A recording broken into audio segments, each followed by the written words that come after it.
আর এই মাদানিরাই ইসলামকে ধ্বংস করার এজেন্ট হয়ে গেছে। দেখবেন অমুক মাদানি, তমুক মাদানি, মতিউর রহমান মাদানি, সে মুখতে মুখতে শেষ হয়ে গেছে।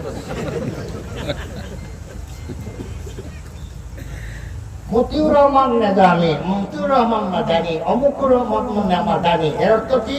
মদিনা ইউনিভার্সিটিতে কয়েকদিন লেখাপড়া করছে, বস মাদানি হয়ে গেছে, মাদানি হয়ে গেছে, মদিনা পড়লেই মাদানি হয়ে যায়। আর এই মাদানিরাই ইসলামকে ধ্বংস করার এজেন্ট হয়ে গেছে, ধ্বংস করার এজেন্ট হয়ে গেছে। ওলামায়ে দেওবন্দকে কাফির ফতোয়া দেওয়ার, ওলামায়ে দেওবন্দকে মুশরিক ফতোয়া দেওয়ার এজেন্ট এরাই নিয়েছে, ইহুদিদের এজেন্ট এরাই বাস্তবায়ন করছে।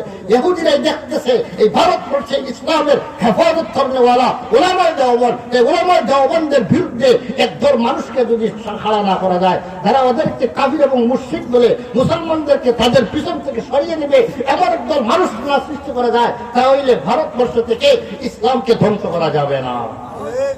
এই জন্য বিরাদারান ইসলাম সেই ইহুদিদের এজেন্ট হইল আপনার ইহুদি নাসারাদের এজেন্ট হইল সেই সালাফিরা।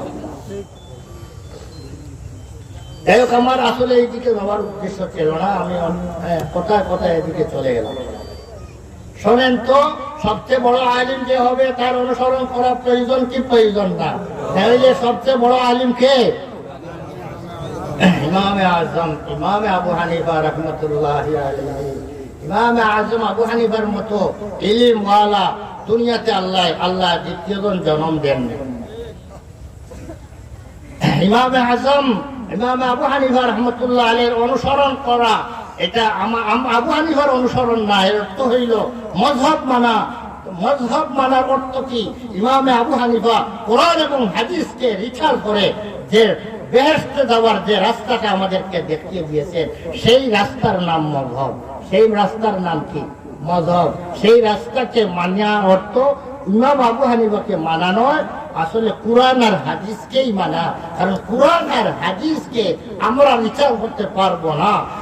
আমাদের থেকে বেশি যে কোরআন হাদিস বুঝেছেন, উনার হাওয়ালা হইলাম, যে উনি কোরআন হাদিস সম্পর্কে বিচার করে কি বুঝেছেন, আমরা তার হাওয়ালা হইলাম।